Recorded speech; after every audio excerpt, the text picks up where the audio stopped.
पंढरपूर शहरबरोबरच तालुक्यामध्ये आज दुपारपासूनच उकाडा जाणवू लागला होता। त्यानंतर सायंकाळी 4च्या दरम्यान पंढरपूर शहर आणि तालुक्यामध्ये वारसह विजेच्या कडकडात जोरदार पावसाने हजेरी लावली होती।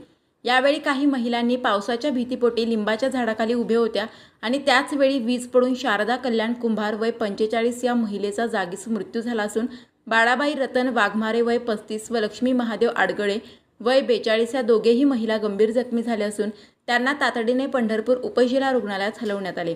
मात्र पंढरपूर उपजिल्हा रुग्णालयात लाईटीची सोयी सुविधा नसल्याने तसेच वैद्यकीय सुविधा नसल्याने रुग्णास सोलापुरात हलवण्याच्या चर्चा सुरू झाल्या।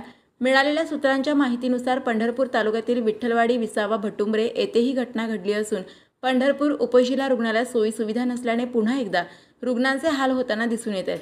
एकीकडे आषाढी वारीच्या पार्श्वभूमीवर मागील 2 दिवसांपूर्वीच काही प्रसार माध्यमाची उपजिल्हा रुग्णालयाचे प्रमुख वैद्यकीय अधिकारी डॉक्टर सुडके यांनी आषाढी यात्रेसाठी तत्पर असल्यास सांगितले। मात्र दुसरीकडे असा उपजिल्हा रुग्णालयाचा भोंगळ कारभार समोर आल्याने नागरिकांनी संताप व्यक्त करून उपजिल्हा रुग्णालयामध्ये गैरसोय होत असल्याचे सांगत वैद्यकीय अधिकाऱ्यांचा भोंगळ कारभार असल्याचे रुग्णाच्या नातेवाईकांनी व्यक्त केले।